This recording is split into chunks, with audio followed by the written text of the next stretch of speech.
মুন্সিগঞ্জে হিমাগারের আলুর দাম নেই, অথচ বীজ আলুর দাম আকাশ ছোঁয়া। হতাশায় আলু চাষিরা। লোকাল আলু বিকায় না, 8 টাকা 10 টাকা কেজি। সরকারের আপনার নির্ধারণ করছে আপনার বীজ আলুটা 49 টাকা 47 টাকা, এটা তো বিকা 10 টাকা 50 টাকা পাল্টা বলে ব্যাংক হিসেবে করছে। বিএটি চালু যেটা ওইটা 34 টাকা রেট করছে। সরকার তো জনগণের জন্য কিছু করতেছে না। মুন্সিগঞ্জের হিমাগারগুলোতে ফের কমেছে আলুর দাম। গত 3 দিন আগেও 50 কেজি ওজনের এক বস্তা আলু বিক্রি হয়েছে 700 টাকায়, যা বর্তমানে বিক্রি হচ্ছে 550 থেকে 580 টাকায়।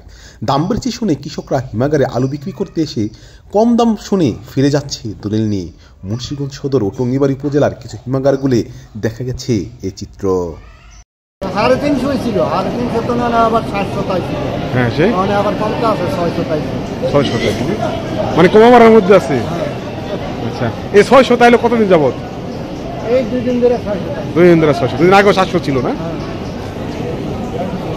সরেজমিনে দেখা যায় মুন্সিগঞ্জ সদর উপজেলার মাখাটি হিমাগারের গেটের সামনে কৃষকদের ভিড়।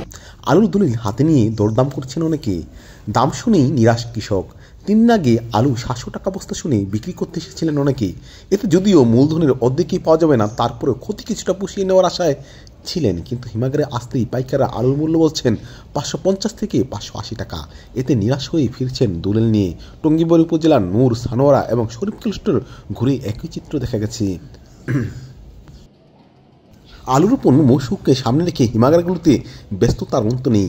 অনেক কৃষক আলু নতুন করে রোপণ করার জন্য বীজ আলু নিতে এসেছেন হিমাগার হতে, অনেক আবার এসেছেন আলু বিক্রি করতে। সে সময় হিমাগার কর্তৃপক্ষর ব্যস্ততার অন্ত নেই হিমাগারগুলো জুড়ে।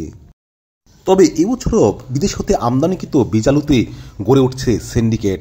এক বস্তা বাক্সের বীজ আলু বিক্রি হচ্ছে 15 থেকে 20,000 টাকায়। এ বিষয়ে কঠিন হুঁশিয়ারি দিয়েছেন জেলা কৃষি সম্প্রসারণ দপ্তরের অধিদপ্তর। তারা বলছেন তাদের এ ব্যাপারে অভিযান চলমান। গত বছর আলু চাষ করে যখন সর্বশান্ত কৃষক, তখন এই যে বিদেশ থেকে আমদানিকৃত আলুর সিন্ডিকেটের কারণে সে সময় কেমন ছিল কিন্তু বিক্রি করে আশায় ছিলেন? আশায় ছিলাম, এখন আশা আছি, আশা করছি পারবো ইনশাআল্লাহ। গতবার আপনার সবারই লস হয়েছে, কমার বেশি, কারো কম কারো বেশি, কারণ গতবার লাভের সুযোগ নেই। কারণ মানুষের গত বছর উৎপাদন খরচ অনেক বেশি পড়ছে। আপনার 1 কেজি আলুতে উৎপাদন খরচ সর্বনিম্ন 18 থেকে 19 টাকা পড়ছে, সর্বনিম্ন খরচ। মূলধন খুইয়ে সর্বশান্ত হওয়া কৃষক এবারও কি আবার সিন্ডিকেটের কবলে পড়ে বীজ আলু উচ্চ মূল্যে কিনতে হবে, নাকি ন্যায্য মূল্যে কিনতে পারবেন, ন্যায্য মূল্য পাবেন আলুর, সেটাই এখন দেখার বিষয়। ডেস্ক নিউজ, বিক্রমপুর চিত্র।